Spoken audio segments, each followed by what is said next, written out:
Welcome, y'all. Um, it's the Kristen and Roman Show, episode 5, Why Labeling Can Be Harmful. We like to have interesting titles, don't we? I'm Roman Wyden. I'm Kristen Brown. We're so glad to have you. I'm going to jump right in to this cool little study that I found a while back. And it's a Japanese, they call him a pseudoscientist, author, businessman, Dr. Emoto. And what he did is he demonstrated that water is shaped by environment, thoughts, and emotions. So in his studies, he found that water exposed to positive words and intentions formed these beautiful, symmetrical, crystalline structures when water was frozen, right? They took photos. And while the same water was exposed to negative words and intentions, it formed these really disorganized, asymmetrical, what we would call not so pretty structures. And the reason why I mentioned that example is because the human body is made up of, on an average, 60% water. So ponder that for a minute. If it's said that the environment, thoughts, and emotions, right, shape these structures, then we also form or shape, are shaped by the environment, by words, by intention, by energy, right? So I just wanted to put that out there that he was somebody who literally proved that labels, when we put it on water, and remember we're 60% water, actually change the structure, right? And not just physical, mental, spiritual, you name it. So recently I talked to a Dr. Itai Danovich. He's the chair of the Department of Psychiatry and Behavioral Neuroscience at Cedars-Sinai. And we talked about labels, and he also agreed that it can really harm a child especially, but a human's like perception of who they are, right? So that's kind of what today is about. I want to ping pong back to you. I want to talk about what are labels, what kind of labels are we talking about? Why do we say it's harmful? And so I would say let's get right into it. What do you think, Kristen? Well, first I want to say hi to Cecilia Grace. She joined us. I'm not sure if you can see that, Roman, on the chat. I think can. if you, yeah, okay, good. So this is our first time, you guys, live on YouTube, and apparently you have to do it via phone. So this is why we look like this today. But I just want to say hello and welcome to everybody that's here. And yes, we have our hats on today. This is what we're doing because you don't want to know what's under this hat. Roman did get to see it though. I showed him. So that is something I heard myself. I heard that exact story and it didn't shock me. It didn't shock me because we're all energy and the words that we speak are affecting us all the time. And one of the things that I struggle with as a coach and mentor is when I see so much dialogue and monologue out in the world today where people are like trying to get people to define themselves like by anxious attachment or all of these labels. I took that Myers-Briggs test. Is that the one with the NFJ A and all those things? I took that test probably 20 years ago, and I was whatever my numbers were, my letters were, and I recently took it again and it was completely different. And this is something that I really want to stress here today is that we are forever evolving individuals. We're always changing. If we want, we're changing even if we don't want to change, because sometimes our environment changes, our thoughts start to change, experiences change us. So to label ourselves like something like we were talking about pre-gaming, like a cheater, like you're once a cheater, always a cheater, or a loser, or I was born on the wrong side of the tracks. I'm just a poor person, or I'm an anxious avoidant, or I'm codependent, or I'm needy, or whatever these things are. I feel like it's okay to have a word to describe a set of behaviors just to kind of clue you in that, you know what, I am showing these type of behaviors right now, but this doesn't mean it's forever, Roman. Yeah, I agree. And the words that came to my mind when the brilliant Kristen Brown speaks, that's why I think you and I are such a good duo. I don't often say that about people when I interview them, but I think we can just, really go there. What came to mind is current challenges, right? If we look at labels as the current challenges we're facing, like in this moment, And then we go out and do the research and we really look at all the ways we can address those current challenges. Then labels are okay. They're just used for, it's a shorthand between therapists, between healers, doctors. I get it. But I agree with you when we're stuck with a label, when, I hear these mothers, and for those of you who don't know, I do a lot of research into ADHD. That's where I come from. I have a podcast called ADHD's Over. And one thing that I see mothers do is they call their children my ADHDer. Mm, And it makes me squirm because they're labeling a young being that still has so many years left in life to change and transform and grow up and unfold, right? They're labeling them as a thing, as if they were the ADHDer, right? Instead of my child has some current challenges with paying attention when he's at school. That's a yeah. different, right? That's so incredibly true, and I hear this people talk over themselves a lot like this. "I am blank." And, Yeah. the great Wayne Dyer back in the day, he talked about this so much that anything that follows the word "I am" is what we are creating in our lives Yeah. repeatedly. So if I always say, "Well, I'm codependent," or "I am a narcissist," or "I am" whatever it might be, "a loser," then I'm continually creating that experience in my life because I'm owning it as my identity, Yes. not that this is a particular set of behaviors that I'm experiencing right now. Because here's Yeah. the thing, after a traumatic experience, it's going to change us because it changes our brain. So let's say we have been cheated on, and now we're like, oh my gosh, everybody out there is going to cheat on, or I'm a victim. It could even be that kind of thing. And this is always going to happen. This always happens to me. Okay. When we speak in terms of that, then we're creating that in our future experience. Yeah. And it's as simple as you are who you say you are. Yeah. We don't need to argue from there. It's just that's who you are in that moment, right? So for me, for example, at the beginning when I went into the 12-step program I'm currently in around love and sex addiction, I labeled myself as an addict. I would say I am a sex and love addict, right? But currently, how I see it is like I'm someone who has tendencies that are unhealthy around these topics, intimacy, love, sex, and I'm in recovery so that I can heal that. That's different than I am an addict, right? I get the initial like need to label and belong and sort of say I have a problem, but I think we get stuck in these labels, and people that are stuck in them are never empowered by them. They're always disempowered. And the moment they start arguing with me, when they say, well, but ADHD is real and I have ADHD and I'm someone with ADHD, I get by their defensiveness that it's disempowering for them in life. It's not empowering. Yeah. Let's talk about the addict label because you and Yeah. I have talked about this before in just, I don't know if we were in a private conversation or if we were live on another something or another, because you and I have had hundreds of conversations. Rome and I met on the Wisdom app, which is a live social audio app, and from Go. I just remember that December talking to you and doing puzzles, and like Roman's on, and I would jump up and we would just riff for a long time. But in one of our conversations, you were talking about, like, not forever claiming yourself as an addict, which is this is gonna be against the grain because people are like, "Well, I'm an addict. I'm always an addict. This is it." So can you share that about that a little bit? Because it's not just about love and sex addiction. It could be an addict to, Anything. alcohol or drugs or anything. Yeah. Yeah, I think, again, I understand the need for people to identify themselves with a certain group of people that share similar, what I call a challenge, right? An unhealthy way of being around, whether it's food, gambling, workaholism, video games. The list of addictions are expanding daily, right?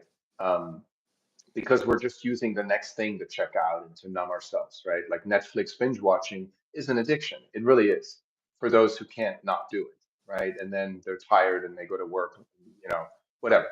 But one of the things that I got early on, just like you said, right? Wayne Dyer is one of the guys who says, right, if you say I am and what follows, you're creating your reality, which you are part of your reality, right? So for me, it was always weird to say I am an addict, but I did it at the beginning because it did something to me. It brought me into a family or a group of people that have issues, right? That have challenges. And I sort of said, me too, because my ego was like, there's no problem here. There's no problem here. You're fine. And so just to label myself temporarily, which has been probably 6 or 7 months as an addict, helped. But I always knew that that's not all I am. That's not who I am. And I'm not going to continue to be stuck with that unless I say so. And so I'm a big believer that we get to choose any moment. We can drop a label when it no longer serves us. It did serve me. So I just want to say that for anyone. Labels can serve for a while, but when they're permanently applied with like, super glue Yeah. onto a Yeah. child's forehead that says ADHD, that does damage. And we'll get into that. Well, it helps you I feel it helps us to feel like we're not alone. I hear that a lot, like, I just got a comment on one of my videos yesterday. It's my highest viewed video, and someone says, "Oh my gosh, I'm so glad that I'm not alone, like, there's so many people that are having this experience," and I said, "Yes, there's something so serving about I'm not fatally flawed, just all by Mhm. myself, sitting over here in the corner in a world full of 7.9 billion people. Like I'm the Yeah. problem, right?" Yeah. So I think it helps us to know, okay, you know what? This stuff is being talked about in the world. There's so much information on this in the world. I'm not the only one. This is a thing, Yeah. right? It And is. I think that's really helpful. But it's, when you mentioned labeling the child ADHD and or it's my ADHD or type situation, it made me think of things that people say, like, well, she or he is my difficult child, or he or she is my easy child. So let's think about this. If we label somebody difficult, they're always going to think they're difficult. If we label Mhm. and they're going to act in ways that are difficult to uphold that label because it's in Yeah. their brain now. But it also, if we say this is my easy child, then that child feels like they can never be difficult. So, when we put labels on other people as well as ourselves, it's really constricting and pulling everything into this little tiny box when we truly are expansive beings. Like we're Yeah. not here to be the same. We are shedding ourselves. Like there's something like our cells change every, I don't know how many minutes. Like we're constantly regenerating. And that's an exciting concept for me because knowing that, yeah, today I might have been feeling depressive, it doesn't mean that I'm depressed. And now I'm depressed and I'm a depressed person. I'm going to keep being Yeah. depressed. It means today I'm experiencing that. And I have a family member who I love dearly, and she's a wonderful person out in the community doing her healing work as well. And she was diagnosed with bipolar. And she talks about this as she doesn't say, I am bipolar. She says, I have bipolar. So she has even just changed the words herself because she doesn't want it to be an identity that she's going to be the rest of her life.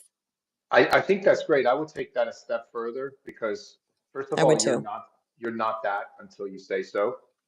Then I would go to you can't have it because it's not a thing, but you can say, I have behavior that is said to be or labeled as or diagnosed as bipolar. And then you can work on the behavior and you can track it back. Where does my behavior come from? And I've seen it in research for over Hmm. 7 I years. agree. It all leads back to childhood trauma. Always. It's very rare occasion is it an anomaly. And even then, I think we're just not seeing it yet where it's really coming from, and it goes further back, right? Transgenerational hand-me-down trauma, and trauma is another topic. We'll do another episode on that, but I We agree need with you to. that, yeah, it's a very important one. But what came up for me was really interesting when you were talking is, there are these agreements in society that is sometimes it's called a stigma. And for example, one thing I've noticed, and this is around ADHD, is when people get diagnosed, especially adults, they go, oh, now I finally know what's wrong with me. Yeah. Well, that sentence tells me that the entire complex of ADHD, that world, has already stigmatized your behavior that they've labeled as ADHD as there's something wrong with you, so much so that people actually identify with I always knew there's something wrong with me, but now I know what it is. And that's a whole different like container that they live in. If you live in a container in a space that's called I am whole and complete. There's nothing wrong with me, but I have some behaviors I could change or I could heal certain things in my life. Now you're living a different life. You're not constantly looking for what's wrong with me. But so this diagnosis embracement comes usually from people that have been brought up to live a life of like, what's wrong with me? There's something wrong with me. I need to know what it is that's wrong with me so I can fix it, right? And that Yeah. keeps you stuck. I love that you brought up the trauma topic, and I do want to go there for a minute because, like I said earlier, trauma changes the brain. And what we're really doing here is we're healing. And we've all had trauma. There's no one without it. We're not getting out of this life unscathed. I don't know anybody that hasn't had it. And I remember having this realization in my 20s. I'm like, I might be dealing with this, but then I looked over at this person. I'm like, they got this, right? And it was different, but it changes us. And then it shows up in a set of behaviors. And I feel like if what this is really about is recognizing the places inside of us that need healing. This is why on my channel, my YouTube channel, I don't, I could go on and on about narcissism and I could blow my channel the fuck up because that is a catchphrase right now that people love. And if I make a video on it, because I do, because it's important to talk about, and this is what people are attaching to right now. So I use the words that they understand. Okay. But I don't stick there very long, and I also don't go into all these other things like, these personality tests and these enneagrams and these type of things because I have seen people my clients have said to me sometimes, "Well, I'm a 4 on the Enneagram," and they kept going back to that as like, "This is just it. This is as good as it gets. It's not changing." And I'm like, "No, this is just describing where you're at right now. Yes, we do have certain proclivities. We have certain ways that we are, you know, based on nature, like how we came here genetically, certain things we like and those type of things. However, if there's any behavior that you're going, wow, this is not showing up as healthy in the world, it is changeable. It is healable. And Yeah, I think it is when a person attaches onto something like I am ADHD or I am codependent or I am whatever blank, fill in the blank. I'm a loser. I'm a jerk. I'm whatever it might be, difficult. I hear people say, well, I'm difficult or I'm high maintenance. Why is that considered? Why are you putting this on yourself? Because people are yeah. taking these things and then they're identifying with it. And we have so much more to our identity than a certain set of behaviors that we're trying to label. Absolutely. And I think in that situation, I would ask people, and I don't mean I do this every time, but the real question is, what are you out to get by announcing that you are a certain thing, right? So if you say, Ooh, I so am good. OCD, or well, I'm ADHD, or I'm just always forget things, really look at, are you bragging or are you making an excuse? Because Yes. it's either one of those two. And that's a And hard reality, but that's the truth. it's true. I catch myself doing it sometimes with things that I say. I'm like, why did I say that? Oh, I was trying to brag a little bit. Okay. Or I was trying to make an excuse, you know? And it's just good to be aware of it because I talk to people on a daily basis, as you can imagine, about ADHD. And there's people defending, like with tooth and nail, defending that there's something wrong with them and defending that ADHD can never be over, right? It's almost like saying, let's get rid of cancer. And people go, no, I love my cancer. I have cancer and I don't you dare say it doesn't exist, right? It's almost like that where I go like, Yeah.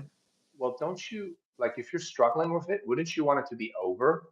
Wouldn't you at least be interested in a conversation to explore what it might take for it to be over for you as an individual? It blows my mind when people are like, no, you don't know what you're talking about. And it's like, no, I know exactly what I'm talking about. It's And you just that do I'm know not what you're confronting. Right. yes, when I heard the name of your podcast for the very first time, like how many months? I don't even know, a year ago. I don't even know how long now. I was like, go Roman. Wow. Because that is something that really goes up against the grain because a lot of people do want to identify that. And I am going to say they use it as an excuse to their behavior. Yeah. Okay. And Instead of saying, I want to do better, I want to go higher, I want to heal this thing, because we do know that ADHD, and correct me if I'm wrong, is a trauma-based behavior, right? Yeah, I mean, it's not a mainstream scientifically proven, but I have enough evidence. I've seen enough evidence in studies and talked to experts that it points to trauma as the main cause. Yes. Now, there's not one cause, but as the main cause for sure.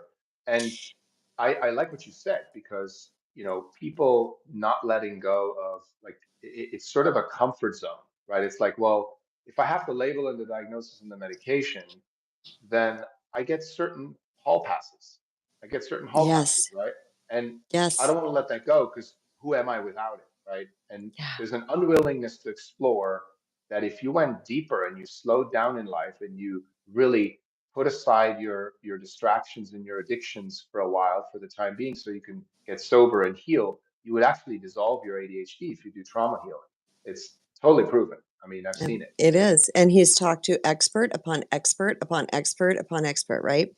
I just want to circle back a minute because I get really like nerdy excited when someone's like, "Yeah, I asked myself, am I bragging or am I?" And you're like, "Yep, I'm a little bragging right there." That right there is what helps us heal. When we go within and we provide that self-awareness is key, and it's about asking ourselves hard questions and then being willing to be honest with ourselves. Here's the thing, when I do that, when I ask myself these hard questions, and at first when I did it, I was like, is anybody watching? Because I'm going to admit something to myself that may not be super pleasing looking. And there's no one watching. This is going up inside your noggin. Okay, the only person you're hurting, but I got a hair, probably a cat hair. The only person you're hurting by not being honest with yourself is yourself. Okay, we're hurting Yeah, ourselves, and you and I are both about self-healing. We're both about grabbing this stuff by the cojones and figuring it out some way or form, because we both had our separate journeys. And I will tell you this, I wanted to mention this, that my healing journey didn't start because I said, I'm a people pleaser, I'm codependent, I'm blah, blah, blah. I didn't list anything. All I knew was I did not like the experience I was experiencing. Something yeah, was wrong. I didn't know what was wrong. And I set course to heal that thing. And as life went on, then I started to go like, okay, here's certain ways we can label this that the world understands so that they can come and join this healing as well. But we don't need to stay there. Um, yeah. You yeah, know, I would love to self-honesty, just go back. Yeah, self-honesty is everything, right? It's like everything. if I get spiritual or metaphysical for a moment, I'm a big believer that you are the only person or the only being in the world, other than God, whatever higher power, that always at any given moment knows the truth about you. And I have a theory that people who eventually they're losing their memory is because they're choosing their memory to lose their memory little by little. It could be subconscious, but they're just things they don't want to remember. I don't want to remember the things I did wrong or I didn't do or the abuse I, can't share with anyone. There's just this, I just believe that you always know what is the truth and you can't hide from your own conscience unless you choose to forget. Yeah. Just want to leave that there. But I wanted to, if I may, go back to you said Yes. a great word that is a huge label, and that's narcissism, right? Hmm.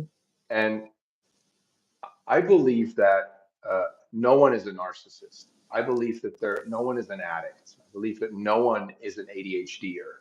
And what I mean by that is that a narcissist is a child, a wounded child that's become an adult Yep. that hasn't healed a wound, right? Yep. So by labeling someone a narcissist, again, like you said, we keep them stuck. We like to sort of label them and put them in a box so we can say that's the bad guy or the bad girl, right? And it doesn't support any human being who hasn't healed a wound when we're pouring gasoline into the fire, right? We're basically inflaming their wound by calling them a narcissist.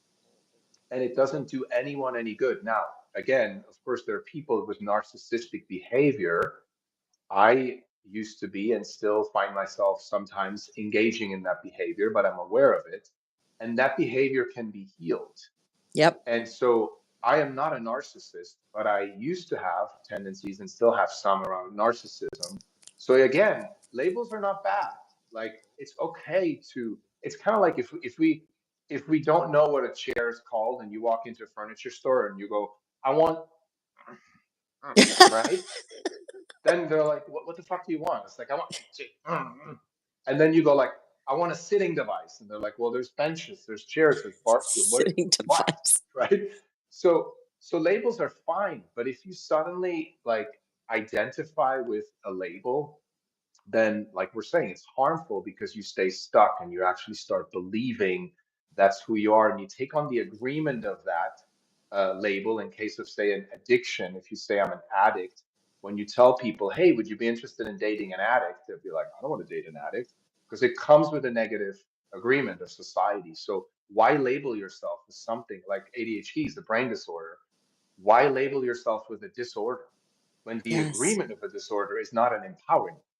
I Oh don't my get it. gosh. And this is what I love about Roman Wyden. He's not afraid to say it straight, and neither am I. And this is something that can create a lot of pushback, because I did a video on whether or not a narcissist could heal. And woo, people don't want that, because the truth is I have watched it with my own eyes. I have Yeah. coached it. I've coached it. I've coached people through it. And yes, just like a people pleaser has that tendency, and they may fall back into that direction because that is the way their brain designed for them to get their needs met in their Mhm. life. Sometimes we fall back to that, but they're on the healing path as well. The same thing is true as what I call NTPs, narcissistic type people, or have those type of tendencies. Okay, this is healable. But what I have discovered is that oftentimes people don't go within and really look at themselves to try to get on the healing path unless the pain of staying the same has gotten too great, and their life has crashed and burned in some capacity, or just something's happened. They hit some type of bottom or wake up call, whatever, had the 2x4 to the head, figuratively, for them to finally go, this isn't working for me. But this is, again, to label something that, when I have watched it for myself, and these are men, we're women, and I'm not saying women can't be this way, because I've seen that too. But in my particular case, the people that I've coached are men, and they're the ones who said to me, I'm a narcissist. And I'm like, whoa, slow down, homie. Okay, let's talk about this. But they're the ones that are trying to label it themselves. And I'm like, okay, no, the way that your brain has processed things, yada, yada, yada. But if they forever walk around with that thought, then they are going to always live in conjunction to that. And let's also talk about that it's very disempowering. It's, a whole shit ton of limiting beliefs come by labeling yourself something. I'm Yeah. anxious avoidant. I can't get into relationships. I am toxic, or whatever. Whatever it is, it's going to come with a whole bunch of limiting beliefs that are going to keep us stuck, Yeah. because we are going to act, we organically act, we naturally act from the belief system that is swirling in our brain. And I love that. I love that. And well said. As Kristen Brown says, everything she says is well said. Even when she has a cooking recipe, it sounds like transformational life advice. When she reads the tax return, it sounds like I want to do that. That's really nice. Throw in that. um, Cleaning the bathroom. No. just I guess we had the comments we didn't pay much attention to, but Love said, "Can you say my name?" Yes, Love, saying your Love. name. Love. Love. Yes, Love. Love. And according to everyone, everyone's a narcissist nowadays. Yeah, I totally agree. Now, here's the cool thing. So what a narcissist is, and this is not about narcissism, this is about labels. I'll bring it back to the label part, but a narcissist is simply a human being that didn't have their needs met in childhood. So they felt the need to get their needs met first whenever they could, because they Yep. were like, I'm going to die if I don't get my needs met, if I don't get the bigger present or the attention of my parents, or if I don't get the girlfriend that I think is going to make me happy, or the money that's going to give me stature, right? All that is just simply a human being that hadn't had their needs met. And now by labeling them with a narcissist, and this is what you were saying earlier, if we could take, people don't want that to be taken away, because somebody who divorced a narcissist doesn't want to let go of the righteousness that that person is why we got divorced. He was the narcissist, and I Yes. suffered narcissistic abuse. I hear this all the time. And yes, there's true abuse, right? Yes, there This is. is not, I'm not victim shaming. There, when there's abuse, it's abuse, and it's, I call that completely out of integrity and wrong. But there, we throw these buzzwords around like narcissistic abuse, and people are not willing to look at their part. How come you attracted a narcissistic abuser? What about you that attracted that? Because whenever we're triggered, and you and I talked about this, whenever we're triggered, it's an opportunity for growth. It's not an opportunity to put someone further into their box and lock it and discard them and have resentment for life, which actually will do you harm, right? The resentment holder is hurt more than the person that we have resentment towards. So it's just all, and it's all because of a label. It's like, we have to be kissed. I can't stress this enough, but when I talk to parents who are like, well, but you say labeling is bad, but it's not really, I mean, it's, come on, it's not that bad. And I want to look at them and say, no, it's actually horrible. It's really, you got to be really careful. And it's not horrible because every human being suffers from that. Some people, they turn out okay. They have a label and later they grow up and they're fine. But for most children at 4 or 5 years old to be labeled with a brain disorder, and that's going to do some damage. I've seen it, I've heard it, and it's out there. The studies are out there. It's definitely doing damage, and we're just not stopping to realize that, change it. Oh, and you're making me think of something right now because as little youngins, oftentimes people are going to speak words over us that we adopt, like we're stupid or we're never going to amount to anything, or whatever it might be. There's sky's the limit with these things, and then we adopt that as our belief system because it was spoken over us. And yes, at that point we were powerless to the elders and adults and authority figures in our life, and that is the case for a minute in our life. But then it gets to the place where we get to start to make our decisions for ourselves, and we can have authority and dominion and sovereignty over our own life, and we can decide that that's no longer true. Because here's the deal. I have seen people that think they have a thing, and I see something completely different. Like, my experience of that person wasn't that, but they're living within this. Like, I had this client one time, she was beautiful. She was so beautiful inside and out. She was a lead singer and I think guitar player in a band, and she grew up in Canada in a trailer park. She had alcoholic type parents. I'm drawing the scenery here for you guys. Understand, at some point, somehow she was caught in a fire and part of her body was burned. And when she came to me, she was living under the identity and label that she is trailer trash.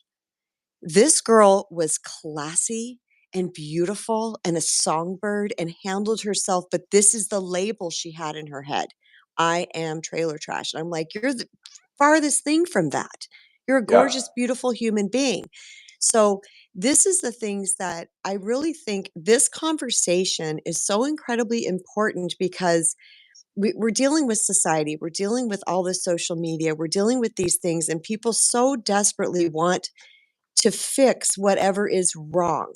Okay. This is Yeah. really about healing. And I have come to the point in my path, in my journey, that when someone says, well, what was going on with that person? I tend to say they've just not done their healing work yet, rather Yeah. than saying they're this or that or this or that, because really that's what it boils down to.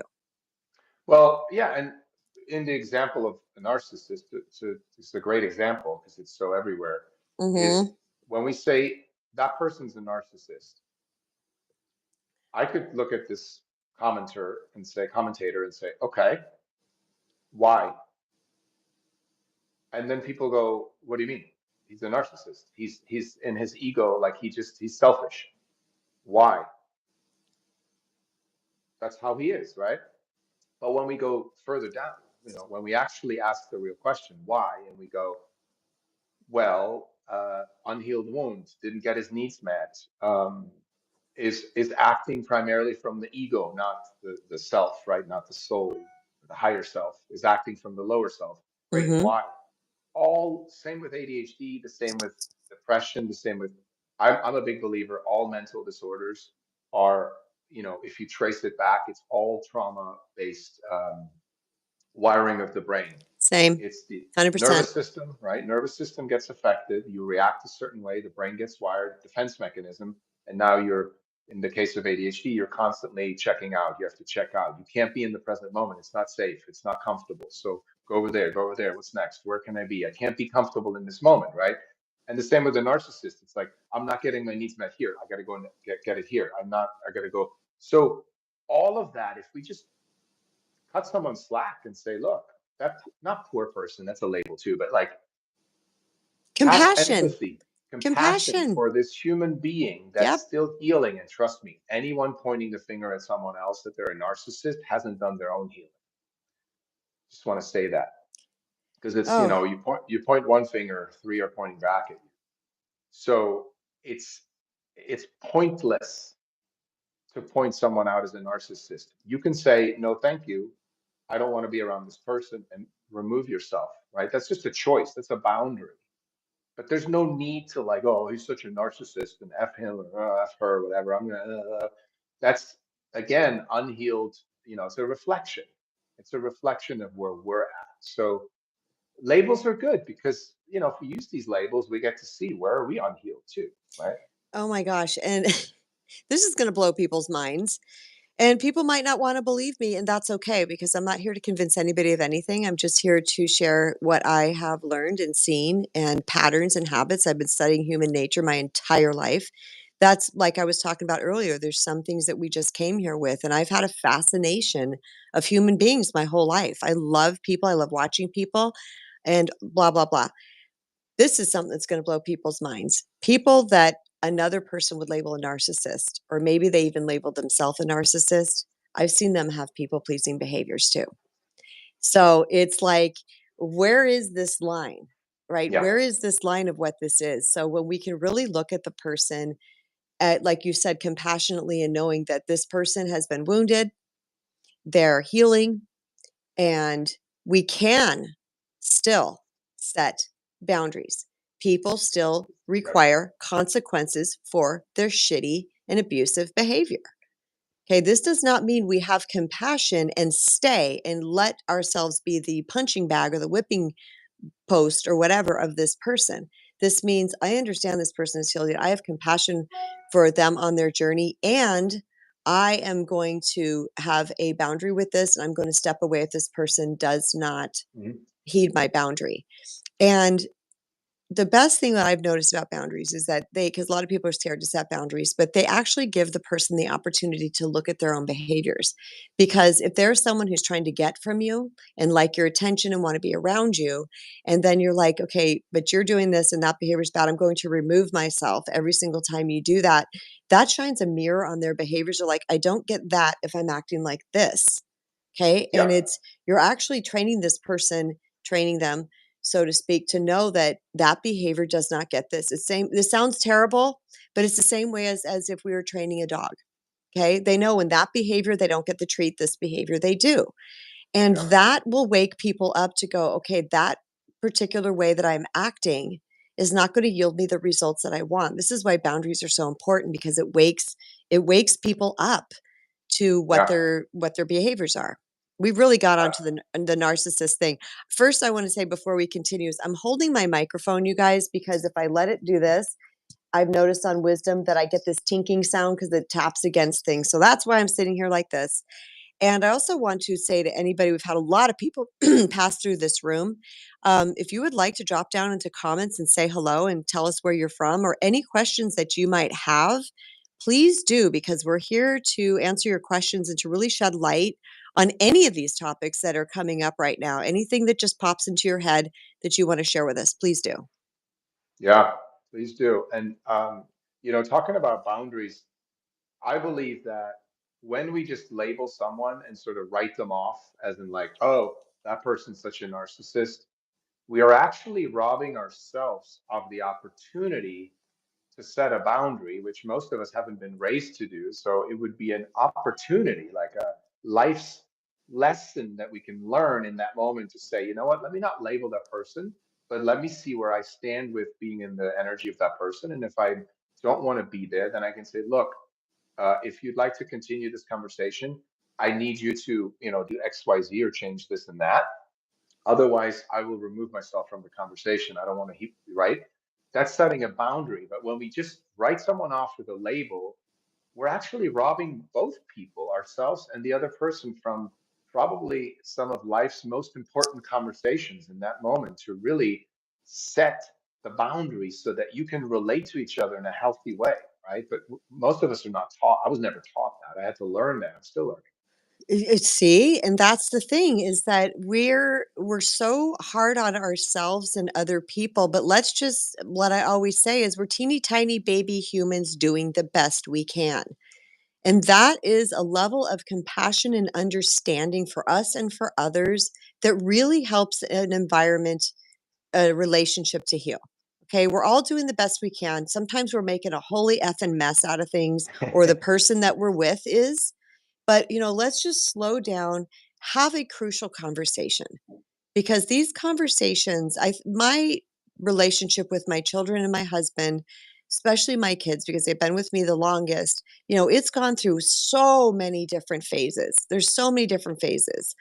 And Yeah. sometimes they hate me, sometimes they love me. Now we're the age they are now, we're pretty consistent with the love situation. But it required crucial conversations over and over and over again. I didn't know what to say, even though I was the parent and the leader. Sometimes I just had to sit in it and say, God, guide me, because I don't know what to do here. And I would just get quiet and allow information to come through me. But talking about the hard things, talking about the things that people want to avoid, is the way to heal. We have to pull things up by the root. I always say, pull them up by the root, throw them on the sidewalk like a weed here in Arizona, and let it dry out. It cannot happen if we're continually watering that thing. There's also a thing about labeling other people and ourselves, which means we're going to create a forward expectation of, yeah, "Oh, hi, my name is Kristen. I'm a people pleaser. I'm a whatever. I'm a loser. I'm a trailer trash. I'm whatever it is." Then this person now has an expectation in their mind based on their definition of what they think that thing is, which is also Totally. gonna create a filter through which they see us. Okay? We can change. I'm not who I was last year. I'm probably not who I was 2 months ago. Okay, I am continually healing and upgrading myself, and I can feel it. I can Yeah. feel the changes, I can see the changes, and this happens by not putting myself in a box. And by the way, everything you're describing, I think that's great. That really is the crux of what we're saying here, because there's actually there's clear scientific evidence that the brain can be rewired into old age, right? But Mhm. in the case of ADHD, for example, parents are told that unless you do something about it, your child's going to be stuck with the ADHD brain. That's what they're saying, right? Unless you medicate, or, which they mostly recommend medication, unfortunately, as the most effective, right? But no one says, but wait, if my brain can be rewired into old age, then why can't I try many things out for years and see what actually works for me, rather than, if you don't do it now, you're stuck with it, right? And this whole idea of being stuck with a label is very dangerous, because on the other hand, we know that's bullshit, that the brain can be rewired into old age.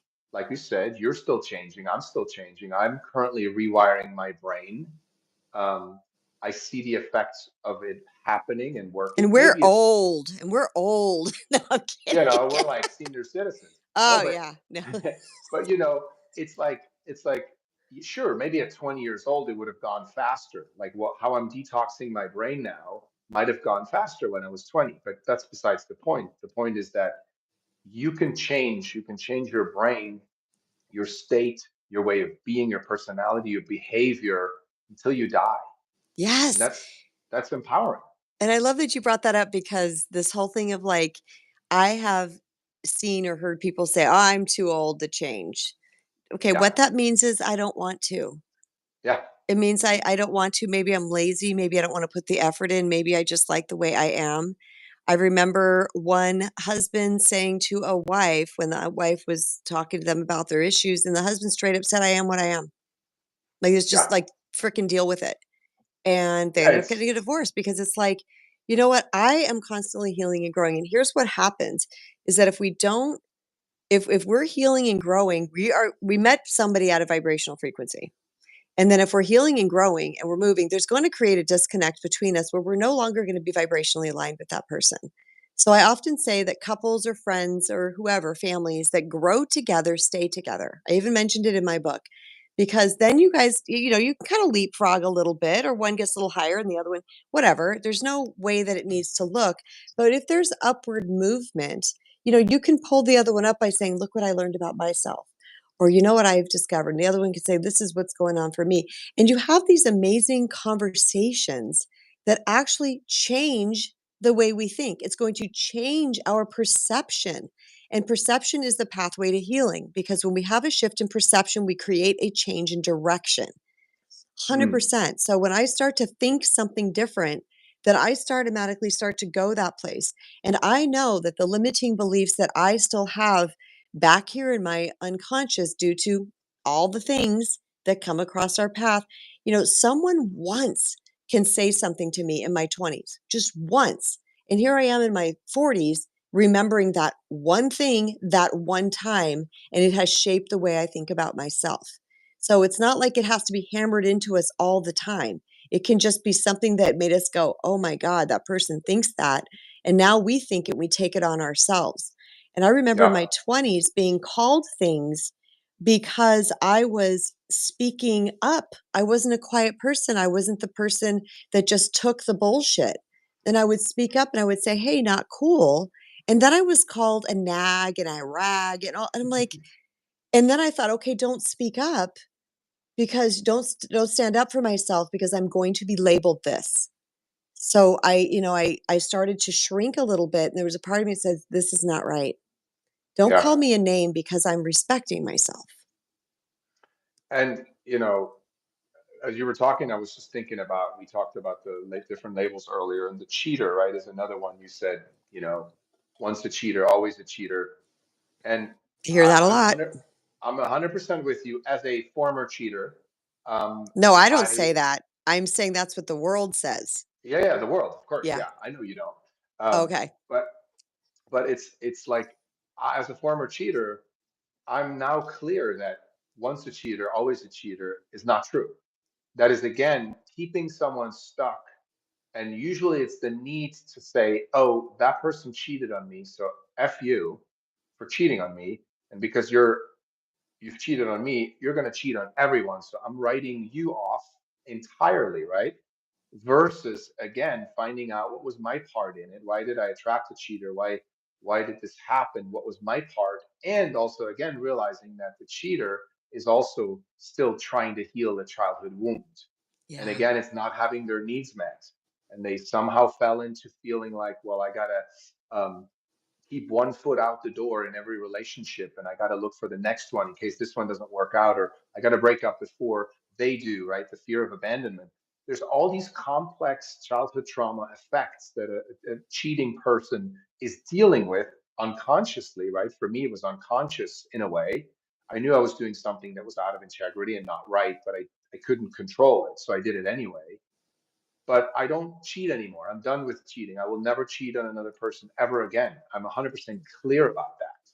Now, Me if I too. met a new Yeah. partner in the future and they had a concern about it, knowing my past, I would understand the concern, but I would do anything possible to always assure them, like, that is not happening ever again, because I've now healed that part of my childhood trauma, that wound, right? So again, once a cheater is not always a cheater. That could be Nope. rewired. It just takes a lot of work.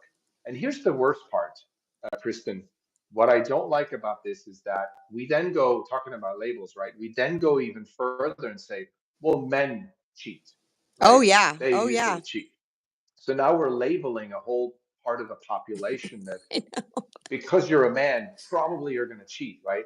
Now, I always say, well, look, men were raised by women.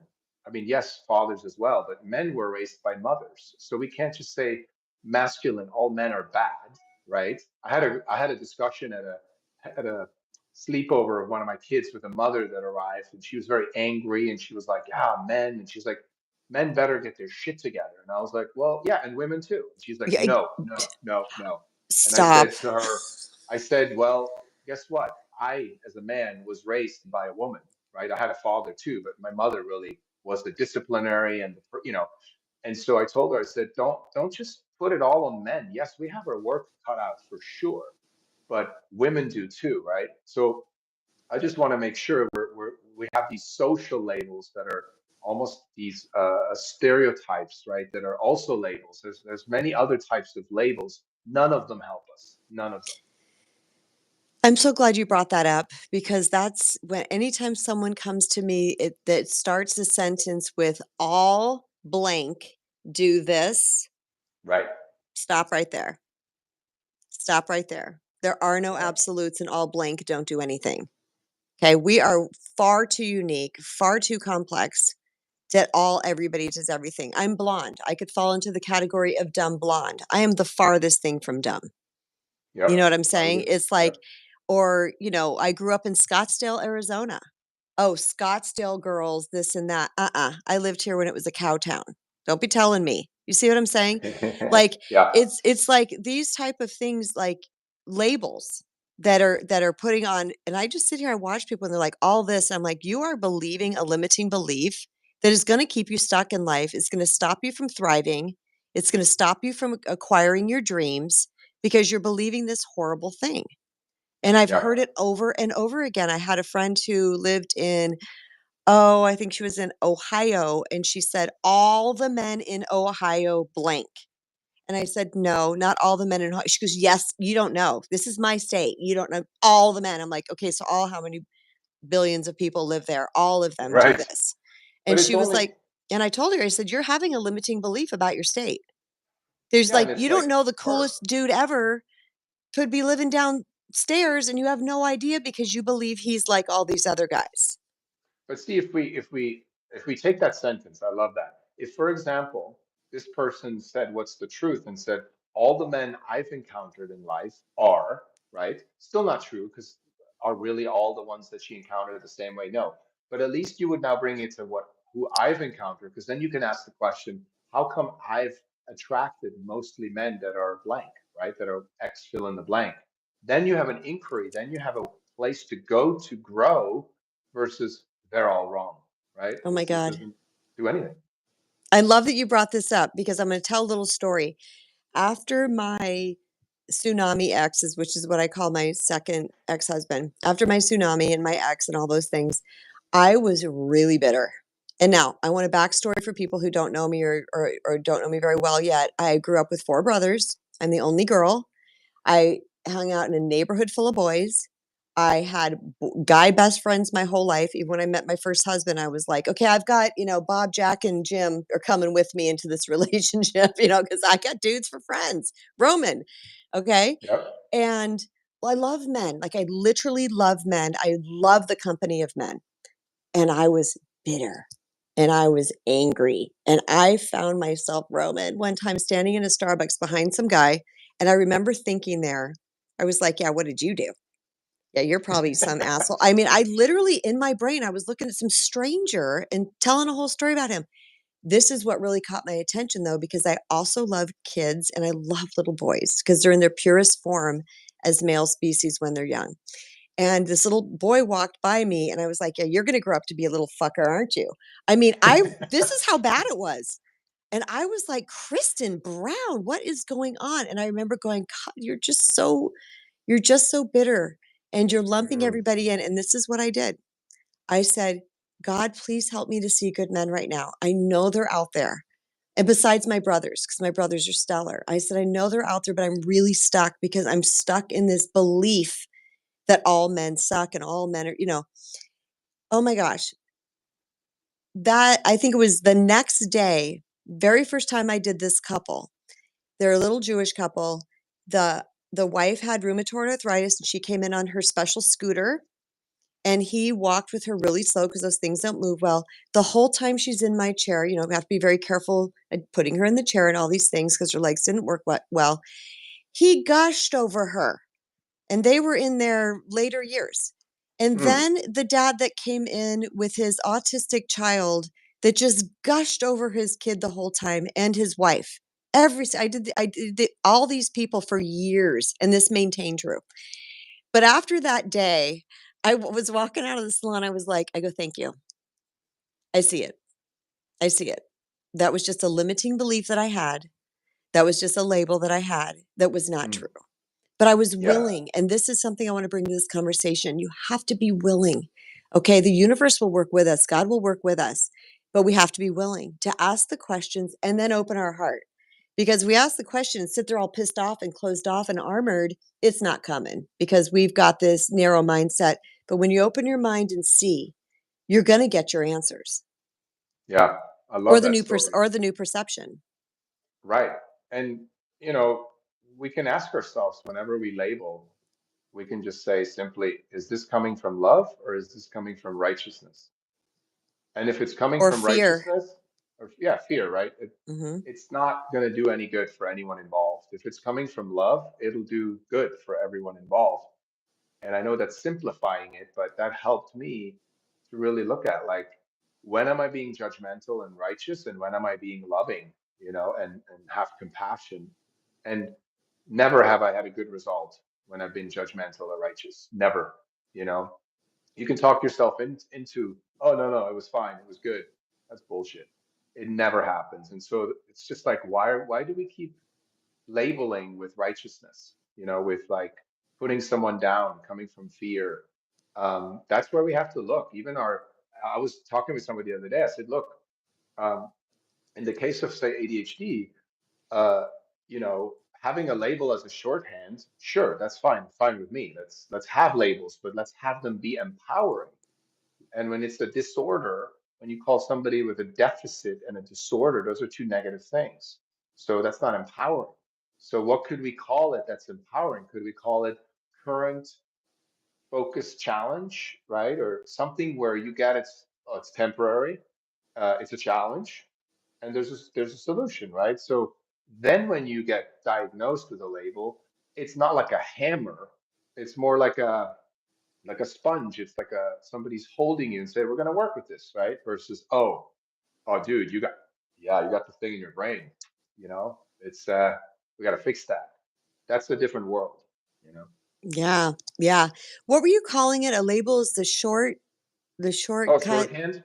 shorthand. See, I like that because Roman and I both want to express that if you have labeled yourself or somebody else, this does not mean you're bad or you're wrong or you suck or you need to feel ashamed or you need to, stop doing that. If it helps you to understand a situation better, by all means.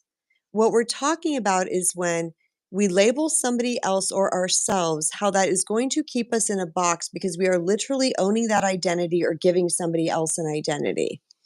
When I choose to look at people as fallible, at the walking wounded, on the healing path, it's a spiritual journey. I look at people all in the same thing. Okay. And I will show up in the healthiest version of me that can potentially help them wake up or want to, promote them to want to change something about themselves as well. If I'm showing up in a disempowered version of myself, then I can't do that. So the best thing that I can bring to any relationship ever is to heal me because it Yeah, strengthens me. It grows me more into my authentic self. It gives me a voice. It doesn't make me shy away or hide or want to box up or play small. It allows me to speak freely. And probably the coolest thing that came from my own healing journey was, first of all, like I said, I didn't label myself anything. I did not label myself a thing. I just said this, I don't like the way relationships are showing up in my life. And I thought at the time that it was just my romantic relationships, but on my healing journey I looked back and it was my friendships too. So it yeah, was everywhere and I was like, okay, I don't like this.